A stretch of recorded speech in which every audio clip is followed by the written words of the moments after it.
At 8:07 on Saturday morning, Rachel Sloan found her grandmother selling her wedding ring for $20 because a preacher online had promised the world would end on Tuesday. The ring lay on a folding table between a toaster and a box of Christmas ornaments. A stranger was reaching for his wallet. Rachel caught the ring first. "This is not for sale." Her grandmother, June, stood behind the table wearing a red cardigan and the calm expression she used whenever she had already made a decision for everyone. "Yes, it is. No, it isn't." The stranger looked between them. June held out her hand. "Ignore her." Rachel closed her fist around the ring. "This belonged to Grandpa. Your grandfather does not need it. You do. Not after Tuesday." The stranger slowly put his wallet away. "I'll look at the tools." "There are no tools," Rachel said. June pointed toward the garage. "There are several." The man left quickly. Rachel looked across the yard. People were carrying away lamps, dishes, chairs, quilts, garden equipment, and boxes labeled free. A handwritten sign stood near the road.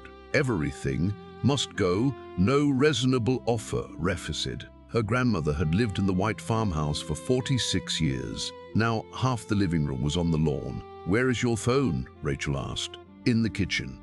"Who told you Tuesday?" June crossed her arms. "Pastor Adrian Vale. He's not your pastor. He preaches the Bible. He preaches from a studio with a countdown clock. He has studied the signs." Rachel held up the ring. "And the signs told you to sell Grandpa for $20? June's face hardened. "Do not be disrespectful. I drove 3 hours because Aunt Melissa said you were giving away your house." "I am not giving away the house." "Good. I signed it over to the ministry." Rachel stopped breathing for a moment. "You did what?" June looked toward the people moving through the yard. "After Tuesday, none of this will matter." Matthew 24 begins with disciples admiring the temple. Massive stones. Sacred history, a structure that looked permanent. Jesus told them it would be torn down. Naturally, they asked when. They wanted signs, a timetable, something they could hold while the world changed. Jesus gave warnings. His first was not about earthquakes. It was about deception.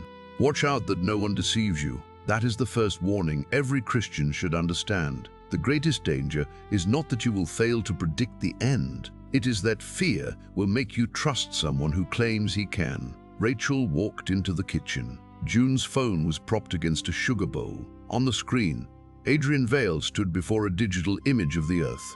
Behind him, a red timer counted down. 3 nays, 14 hours, 20, 2 minus. His voice filled the room. "The faithful understand what the sleeping church refuses to see." Rachel paused the video. June entered behind her. "Turn that back on." "How much did you give him?" "That is private." "How much?" June reached for the phone. Rachel moved it away. "Did you sign over the house?" "I signed a transfer agreement." "To whom?" "The last watch mission." "Did a lawyer review it?" Pastor Adrian said lawyers serve the present system. Rachel stared at her. "That means no." June opened a drawer and removed an envelope. Inside were copies of documents covered in yellow highlights. Rachel read the first page. The property had not yet been transferred. June had signed a charitable commitment authorizing the ministry to begin the process. There was a cancellation period. It ended Monday at 5. Rachel looked at the countdown on the frozen screen. The timing was not accidental. "They gave you until the day before their prophecy. They gave me time to pray. They gave you time to panic." June took the papers. "I have never been clearer. You are selling your wedding ring for $20. It is only metal. Then why did you wear it every day for 14 years after Grandpa died?" June looked away. The answer was not theological. It hurt. Matthew 24 warns, "Many will come in my name, claiming I am the Christ, and will deceive many." Some false teachers do not openly say they are Jesus. They place themselves where only Jesus belongs. They claim unique access. Only they understand the signs. Only they recognize the faithful. Only they can tell you what God is about to do. Then questioning them begins to feel like questioning Christ. June said, "Pastor Adrian never claimed to be Jesus." "No. He claims Jesus tells him what every other Christian missed. He has evidence." "Show me." June opened the video history, charts, moon cycles, wars, storms, political speeches, a damaged statue, a river changing color, a verse attached to each one. The newest title read, "The final shine has aired. Do not be left be peened." Rachel pressed play. Adrian's voice lowered. By Tuesday, every person watching will know whether they believed the warning. Rachel skipped forward. He spoke for 20 minutes before giving the date. Then a donation number appeared. "Where does he say Jesus gave him permission to choose Tuesday?" Rachel asked. "He calculated it. Jesus said no one knows the day or hour. That refers to the earlier calendar." Rachel looked at her grandmother. June had taught children Sunday school for 30 years. She knew the verse. Now a man online had explained it away because fear wanted a date more than faith wanted truth. Rachel picked up the cancellation documents. "We are calling this ministry. No, yes, no." June took the papers and pressed them against her chest. "You do not come here twice a year and decide I am confused because I believe something you do not." Rachel flinched. The accusation had truth inside it. She came at Christmas, sometimes Easter. She called when she remembered. June had buried her husband, stopped driving at night, changed churches after a conflict, and learned to use video platforms without Rachel noticing much of it. "What happened at your church?" Rachel asked. "That has nothing to do with this. You stopped attending. They became worldly." "What does that mean?" "They laughed when I asked Pastor Miles about the signs." "Did he laugh at you?" June hesitated. "He said Christians have predicted the end before." "That is true. He made me feel foolish. That mattered. A false teacher had found the wound left by a careless answer. Deception often enters through humiliation. Someone feels unseen, dismissed, or spiritually superior to the people who hurt them. Then a voice appears saying, "You are not foolish. You are one of the few who understand." If you are listening to anyone who makes disagreement feel like proof that you are chosen, stop. That is not discernment. It may be bait. Outside, a car door slammed. Rachel's younger brother, Caleb, entered carrying 2 coffees and his usual expression of permanent inconvenience. He looked at the empty shelves. "This is worse than Melissa said." June took 1 coffee. "You came to help." "I came to stop Rachel from calling the police." Rachel held up the documents. She signed the house to a prophecy ministry. Caleb took a long drink. "Okay, call the police." June walked toward the porch. "You are both overreacting." Caleb followed. "Grandma, you sold the dining table. We do not need it. You invited 12 people for Thanksgiving. Thanksgiving will not happen." Caleb looked at Rachel. "She really believes it." "Yes, I told you." "No, you said she was watching strange videos. You did not say she was liquidating the house." June turned from the doorway. "Stop talking about me as if I'm not here." Caleb lowered his voice. "You're right."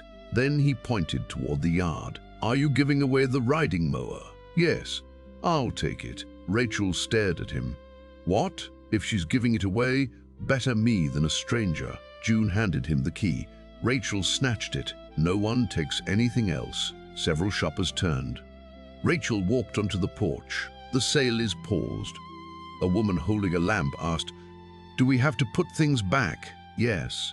June stepped beside Rachel. "No." The woman looked exhausted already. Caleb said, "Keep the lamp." Rachel turned. "You are not helping." "I never claimed to be." People began setting down objects. Some complained. One man had already loaded a dresser. Rachel let him keep it because removing it from the truck would require 6 people and an argument she did not have strength for. 10 minutes later, the yard was mostly empty. June stood beside bare tables. She looked smaller without the crowd. Matthew 24 gives a second warning. "You will hear of wars and rumors of wars, but see to it that you are not alarmed. Such things must happen, but the end is still to come." Jesus does not tell his followers to ignore suffering. He tells them not to mistake every terrifying event for a timetable. Wars matter, famines matter, earthquakes matter, people suffer inside them. But fear turns tragedy into personal confirmation. Every headline becomes proof. Every rumor becomes prophecy. Every crisis becomes content. And the suffering of real people is reduced to a clock. Caleb picked up June's tablet. The ministry channel had posted 34 videos in 1 month. Each thumbnail promised a final warning, the final sign. The last hour, the event that changes everything. They've been saying final every day, he said. June took the tablet. Because events are increasing, or because ordinary update gets fewer views. June looked offended. Rachel said, "Did you verify any of these stories?" Pastor Adrian has researchers. One video claimed a European river had turned blood red. Caleb searched the image. "It's algae," June said. "That is what officials claim." Another video showed people running during an earthquake. The footage was 8 years old. Another showed military vehicles near a border. It came from a parade.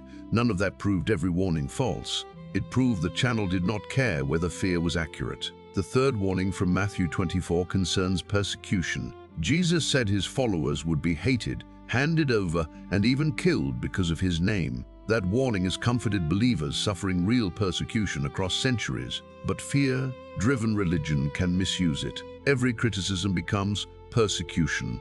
Every correction becomes an attack on faith. Every removed video becomes proof the prophet was right. When a teacher cannot be questioned because questioning him fulfills his prophecy, truth has been locked outside. Rachel called the ministry number. A recorded voice answered, "Thank you for contacting Last Watch Mission. Due to unprecedented global events, call volume is extremely high." She selected donor support. A woman answered within 20 seconds. Rachel almost laughed. "My grandmother signed a property commitment. We are canceling it." The woman asked for June's donor number. June refused to provide it. Rachel found it on a receipt. The woman's tone changed after opening the account. "Mrs. Mercer has made a sacred pledge. She has made a revocable legal commitment." Was she pressured? "Yes." June shouted. "No." The woman continued. "Our records indicate she completed a spiritual confirmation call." "With whom?" "A trained prophetic counselor." Rachel looked at June. "What did they ask?" June said nothing. The woman on the phone replied, "We cannot discuss confidential counseling with a third party. I am her granddaughter." Then encourage her to remain faithful to what God placed on her heart. Rachel's anger sharpened. "You do not know what God placed on her heart, and neither do you." The line went quiet. Rachel looked at the phone. The woman had not shouted. She had used spiritual language calmly enough to make pressure sound holy. June held out her hand. "Give me the phone." Rachel ended the call. "You had no right," June said. "I have until Monday to cancel this. You have no authority over my property." "No, you do." "Then respect my decision." Rachel looked toward the empty living room. "Did they tell you giving the house proves your faith?" June did not answer. "Did they?" "They said some believers would be called to radical obedience, and people who refused, they may be too attached to the world." Caleb swore under his breath. June turned on him. "Do not speak like that in this house." He laughed bitterly. "There is no furniture left to offend." Rachel said, "Caleb." "No, she gave away Grandpa's workbench. I gave it to a young father who needs tools. You gave away something I asked you to keep. You never came to collect it." The sentence ended the argument more effectively than shouting. Caleb looked toward the garage. He had asked about the workbench after their grandfather died. Then he moved apartments, changed jobs, stopped visiting. June waited 2 years. Today she had given it away. Fear had entered an old family full of unfinished absences. It had not created them. Matthew 24's fourth warning is that many will turn away from the faith and betray and hate one another. Fear does not always produce unity. Often it reveals how quickly frightened people begin sorting one another. Faithful, compromised, awake, deceived, saved, left behind. Families become enemy camps. Churches divide over predictions. Love becomes suspicious because suspicion feels more discerning. June said, "You both think I'm stupid." Rachel answered, "No." Caleb said nothing. June looked at him. That silence is honest. Caleb's face tightened.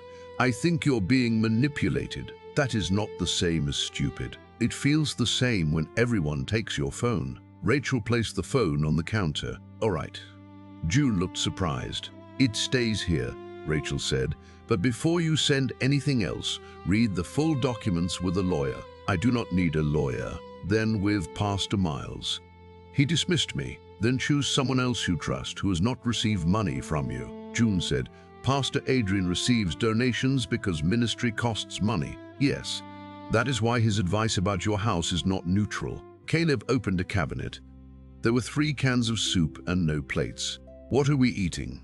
June looked at the empty shelves. For the first time, she seemed to understand that Tuesday had not arrived yet. Fear had convinced her to live as though the next 3 days did not require food. Rachel ordered pizza. They ate from the box while sitting on the floor. No table, no chairs. June refused the first slice, then took 2. Halfway through dinner, the doorbell rang. A couple from June's former church stood outside. Pastor Miles and his wife, Cheryl. June's face hardened immediately. I did not call them. I did, Caleb said. You had no right. Apparently nobody in this family believes in rights today. Pastor Miles remained on the porch. We can leave. June looked at Cheryl, who held a covered dish. What is that? Chicken casserole. I have pizza. Then you'll have lunch tomorrow. June stepped aside. They entered. Pastor Miles did not mention the videos. He looked around the empty room. I owe you an apology. June crossed her arms. For what? When you asked about Matthew 24, I answered as though the question itself were foolish. You laughed. I did. People laughed with you. Yes. He did not add context. He did not say he was tired or that June had asked the question repeatedly. He simply let the failure remain visible. I was wrong, he said. June looked away. Pastor Miles continued. I still believe Adrian Vale's date is false. Cow Alban Uem. But I should have opened the passage with you instead of protecting the sermon schedule. June sat on the floor across from him. Cheryl joined her. Pastor Miles opened his Bible. Matthew 24's 5th warning is direct. Many false prophets will appear and deceive many people. A false prophet is not identified merely because he speaks about prophecy. The Bible contains prophecy. Jesus told believers to stay watchful. The test is whether the teacher submits to Scripture, tells the truth, bears godly fruit, accepts correction, and points people toward Christ rather than dependence on himself. Pastor Miles asked, what happens if Tuesday passes? June answered quickly, it will not. But if it does, the calendar may have been interpreted incorrectly. Did Adrian say that? He said mockers would use apparent delay to attack the faithful. Rachel closed her eyes. The prediction had been built with an exit. If the event happened, Adrian was right. If it did not, the date was spiritually misunderstood. If people questioned him, they fulfilled persecution. A system designed never to admit error is not faith, it is captivity. Pastor Miles turned to verse 36. No one knows the day or hour. June said, Adrian explained that. Does his explanation make Jesus' warning clearer or remove it? June looked at the page. He says believers should know the season. Yes. Watchfulness matters. So he could be right. He could be right that Christians should be ready. He cannot be right to claim certainty. Jesus did not give him. June's voice shook. What if you're the one telling people to sleep? Pastor Miles nodded. That is possible in many areas. It is why you should test me too. The answer unsettled her. Adrian's videos did not invite testing. They invited loyalty. Rachel asked, why did you sign over the house? June looked at the Bible. Because I wanted one thing in my life to prove I was not afraid. No one spoke. There it was. Not greed, not stupidity, grief, loneliness, a need to make faith visible after years of ordinary days. June continued. Your grandfather died praying for healing. I prayed too. Then nothing changed. The church sent flowers. People stopped calling. I thought perhaps I had lived too carefully. Perhaps I had never truly trusted God. Cheryl reached for her hand. June pulled away. Do not comfort me yet. Cheryl nodded. June looked at Rachel. Adrian said the final generation would be asked to surrender everything. And that made Grandpa's death mean something? Rachel asked gently. June's eyes filled. It made waiting mean something. The 6th warning from Jesus is one of the saddest. Because of the increase of wickedness, the love of most will grow cold. We often imagine cold love as open cruelty. Sometimes it is emotional exhaustion, disappointment repeated until hope becomes harder to risk. A widow stops expecting people to stay. A church becomes busy.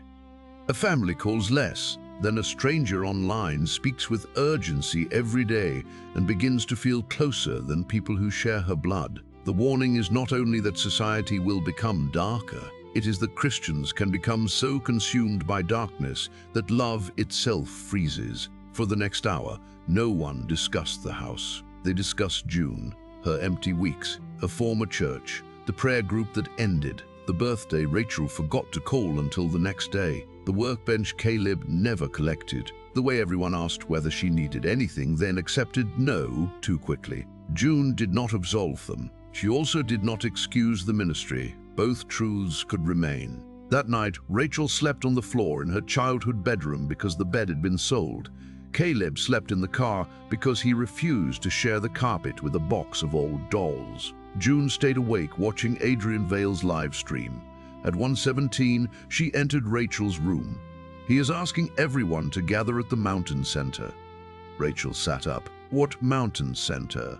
The ministry purchased land in West Virginia. When? Last year. He wants people to travel there. He says the faithful should be together when the sign appears. Rachel took the phone. On screen, Adrian stood before a crowd. Do not let doubting relatives weaken your obedience. The comments moved rapidly. People had quit jobs, cancelled medical appointments. Driven through the night, one woman wrote that she had removed her children from school. Another said her husband threatened divorce. Adrian read selected messages aloud. Each sacrifice became proof of faith. Rachel handed the phone back. Do you want to go? June looked toward the window. Yes. Then I'll drive you. June stared at her. What? I'll take you there tomorrow. You believe him? No. Then why? Because if I lock your phone and hide your keys, I become another person controlling you. That sounds like a trick. It may be a bad idea. Why would you come? Because I don't want you walking into that place alone. June sat beside her on the floor. For several minutes, neither spoke. Then June asked, are you trying to prove you love me? Yes.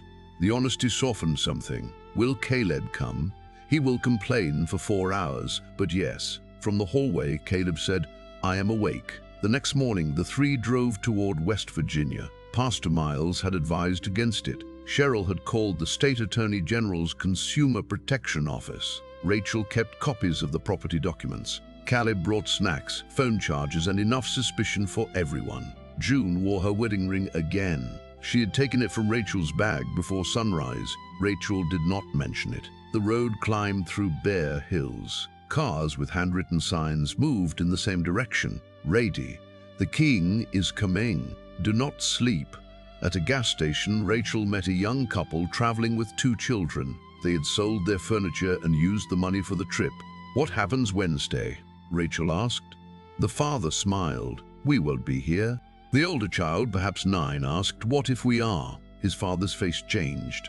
We won't be. The boy had asked the forbidden question. Matthew 24 gives a 7th warning. The gospel of the kingdom will be preached throughout the world, and then the end will come. Jesus places mission in the middle of prophecy, not date setting, not panic, witness. The church's task is not to frighten the world with secret calculations. It is to proclaim Christ faithfully to every nation, feed people, make disciples, forgive, serve, endure, speak truth, hope for his return without abandoning today's obedience. Rachel looked at the 2 children. Their father had prepared them to leave the earth. Had he prepared breakfast for Wednesday? At the Mountain Center, thousands of people filled a wide field beneath temporary lights. Tents covered the hillside. Volunteers collected donations at every entrance. A large stage stood below a metal cross. The countdown appeared on 3 screens. TW days 2 hours, 11 minutes. June stepped out of the car. The atmosphere affected her immediately. Singing, crying, people embracing strangers. For months, she had watched this community through a screen. Now it surrounded her. A volunteer gave her a white wristband. Property donor? June hesitated. Yes. He replaced it with a gold one. Gold wristbands entered through a separate gate. Rachel noticed. What does gold mean? Kingdom builder. And white. General believer. Caleb whispered, the kingdom has premium seating. June heard him. Stop. Inside the donor tent, staff checked June's name. A woman smiled. Mrs. Mercer, we have been expecting you. You knew she was coming, Rachel asked. We invited all kingdom builders. The woman offered June a document. Final. Confirmation of irrevocable gift. Rachel took it before June could. This is not signed. It will be witnessed after the final service. Why does it waive the cancellation period? The woman's smile weakened. Because Mrs. Mercer has already expressed her intention. Intention is not transfer, June said. Rachel, no. Read this with me. I have read it. You read what they highlighted. The woman reached for the document. Rachel kept it. Is Adrian Vale available? Pastor Adrian is preparing. Then someone with legal authority. Our legal team is serving the mission. Of course. Security moved closer. Not aggressively. Enough. Caleb took out his phone and began filming. A guard said, no recording in donor services. Why? Privacy. Caleb pointed toward 3 cameras filming donor testimonies. Whose? June covered her face. This is exactly what I didn't want. Rachel lowered the paper. What? To become a scene. You brought us to a countdown camp. I wanted one day without being treated like a confused old woman. Rachel felt the old reflex to argue, then stopped. What do you want now? June looked toward the stage. I want to hear him speak. They entered the field. Adrian appeared at sunset. The crowd rose. He spoke beautifully. That was part of the danger. He quoted scripture, spoke of Christ's return, warned against complacency, called believers to repentance. Some of what he said was true. Then he placed himself at the center of it. He described dreams no one could test, messages God had allegedly given only him. He said Tuesday had been sealed in heaven. He told people that those who left before the appointed hour revealed that their hearts belonged to the world. Finally, he asked property donors to come forward and complete their offerings. June stood. Rachel did not grab her. Caleb did. Grandma. June looked at his hand. He released her. She walked toward the aisle. Rachel followed several steps behind, not beside her, not stopping her. The line moved toward tables at the front. People signed documents while cameras filmed. Each signature received applause. A man donated a business. A woman pledged her retirement account. A couple transferred land. Then June reached the table. A staff member placed the final document before her. Mrs. Mercer, what does this gift mean to you? A camera moved closer. June looked into the lens. For months, she had imagined this moment. Proof. Radical obedience. A final act large enough to silence every doubt. She looked at Adrian Vale on the stage. He did not know her name. The staff member did, because her property value appeared beside it. June asked, what happens to the house if Tuesday passes? The staff member leaned closer. This gift supports the gospel, whatever happens. That is not what Pastor Adrian says. Mission continues until Christ returns. So if the date is wrong, you keep the house. The woman glanced toward security. Mrs. Mercer, doubt is natural before sacrifice. June picked up the pen. Rachel's body tightened. June placed it back down. No. The woman smiled again. Take a moment. I said no. The microphone near the table carried her voice farther than expected. Several people turned. Adrian stopped speaking. June looked toward him. Would he return our property if Tuesday passes? The crowd became quiet in sections. Adrian stepped toward the front of the stage. My sister, the faithful do not negotiate with God. June's voice shook. I am not negotiating with God. I am asking you. That was the cleanest sentence of the day. Adrian's expression changed. Not much. Enough. Fear has entered your heart. June held up the unsigned document. No. Fear brought me here. The crowd reacted. Some murmured agreement. Others shouted for her to leave. Rachel moved beside her. Not in front. Beside. Matthew 24's final warning is not decode everything. It is keep watch. Jesus compares his return to a master arriving unexpectedly. The faithful servant is not found staring at the sky while neglecting the household. He is found doing the work entrusted to him. Watchfulness is not panic. It is steady obedience when no countdown is visible. It is truth on Monday, mercy on Thursday, prayer when nothing dramatic happens, faithfulness when Christ seems delayed. Readiness is not selling everything because a stranger chose Tuesday. It is belonging fully to Jesus if Tuesday is ordinary. June turned away from the table. A security guard blocked the aisle. "You need to leave through the side exit." Caleb raised his phone. "He is filming," the guard said. "Yes," Caleb replied. "Delete it." "No." Rachel said, "We are leaving." They were escorted through a gate as Adrian resumed preaching. His voice followed them across the field. "Some will fall away when the final hour demands faith." June walked faster. People shouted after her. One woman called her deceived. Another ran from the donor line and followed them out. Then a man. Then the couple with 2 children. Not thousands. 5 people. Enough to prove June's question had entered somewhere. At the car, she began shaking. Rachel opened the passenger door. June did not enter. "I almost gave him the house." "Yes, I wanted him to be right. I know. Part of me still does." Rachel nodded. "Because admitting deception does not remove its emotional grip immediately." June looked back toward the stage lights. "What if Tuesday really is the day?" Rachel answered. "Then you will meet Jesus wearing Grandpa's ring and owning a farmhouse." June laughed and cried at once. Caleb loaded the bags. "Can we leave before premium security arrives?" They drove home through the night. No one listened to Adrian's stream. At a roadside motel, the family with 2 children took the room next door. They had nowhere else to go because their apartment lease had ended. Caleb paid for 1 night. Rachel helped them contact relatives. June gave the children the Christmas ornaments she had recovered from the yard. Small things. Today's work. Monday morning, June called the ministry and cancelled the property commitment with a consumer attorney listening. The ministry representative warned that withdrawing a sacred pledge carried spiritual consequences. June answered, "Then God may correct me. You may not threaten me for him." The documents were cancelled at 4:30. 7:20, 3 minutes before the deadline. Tuesday arrived.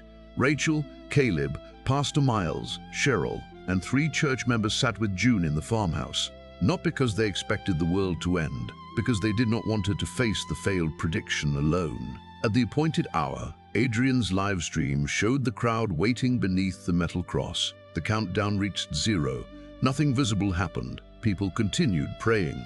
5 minutes passed, then 20, then an hour. Adrian returned to the stage. He said a spiritual shift had occurred. The faithful had passed through an invisible threshold. The final earthly event would follow soon. Caleb turned off the television. June stared at the black screen. No one said, "We told you." Pastor Miles asked, "Do you want coffee?" She shook her head. Cheryl asked, "Do you want us to leave?" No. So they stayed. For a long time, the room contained only disappointment. Then June stood. She walked to the front door and removed the "everything must go" sign. She folded it once. Then again, Rachel expected a speech. June said, "I need a table." Caleb found the couple who had taken the dining table. They had already refinished half of it and did not want to return it. That was fair. The old table was gone. On Wednesday, the family bought a used one with scratches along one side. It did not match the room. June disliked the chairs. They kept it. The last watch mission did not disappear. Adrian announced a corrected interpretation. Some followers left. Many remained. An investigation began over property donations. No immediate justice arrived. June returned to church the following Sunday and sat in the final row. Pastor Miles preached from Matthew 20, for he did not mention her. Afterward, one woman approached and said, "I heard what happened." June's body tightened. The woman continued, "My husband sent them $10,000. June looked at her. "Do you want coffee?" These sat in the fellowship hall. One conversation became 4, then 9. People came carrying embarrassment, anger, lost money, frightened children, and screenshots they no longer trusted. June did not become an expert overnight. She still watched prophecy videos. Now she watched them with other people. She checked dates, sources, context. She learned that discernment felt slower than fear. Less exciting too. 3 months later, Rachel visited again. The farmhouse was not fully furnished. June had recovered some items. Others were gone. The workbench never returned. Caleb bought a smaller one and placed it in the garage. He began visiting twice a month to use it. Sometimes he repaired things. Sometimes he only drank coffee and complained about the tools. June kept Adrian Vale's unsigned document in a folder, not as a trophy, as evidence. On the front, she wrote one sentence: urgency is not the same as God. Before this day ends, do not ask only whether Matthew 24 is happening around you. Ask whether its warnings are exposing something within you, a voice you trust because it frightens you, a rumor you repeat before checking, a correction you call persecution, a disagreement that has made your love cold, a teacher who cannot be questioned, a prophecy that produces panic but not faithfulness, a fascination with the end that is pulling you away from today's obedience. Test the voice. Read the whole passage. Stay close to believers who can correct you, and do the work Christ already gave you. Share this message with someone who feels overwhelmed by end times predictions. Subscribe if you want biblical warning without manipulation, panic, or invented certainty. One afternoon, June stood beside the new dining table while Rachel washed dishes. "Do you think I was foolish?" June asked. Rachel dried her hands. "Do you want the gentle answer? No. Yes, in some choices." June nodded. "That is not the same as being a fool." "No. Do you think you were foolish?" Rachel looked at her. "Yes. How?" "I thought calling more often was the same as staying close. I thought because I could see Adrian manipulating you, I understood everything that made you vulnerable." June pulled out a chair. "You still don't." "I know." They sat. Outside, a storm warning appeared on Rachel's phone. Heavy rain, strong wind, possible flooding. For 1 second, June looked toward the darkening sky, then toward the old fear. Rachel saw it. "What are you thinking? That perhaps—" June stopped. She picked up the phone and opened the official weather report. "Storm," she said. "Not the end." They moved 2 porch chairs inside, checked the basement pump, called Caleb about the creek road. Ordinary preparation. No countdown. No live stream. No unclaimed secret knowledge. Rain began against the windows. June touched her wedding ring. "Jesus may return tonight," she said. "Yes, or not." "Yes. What do we do?" Rachel looked at the dishes still waiting. "Finish the kitchen." June smiled. That answer would once have sounded spiritually small. Now she understood.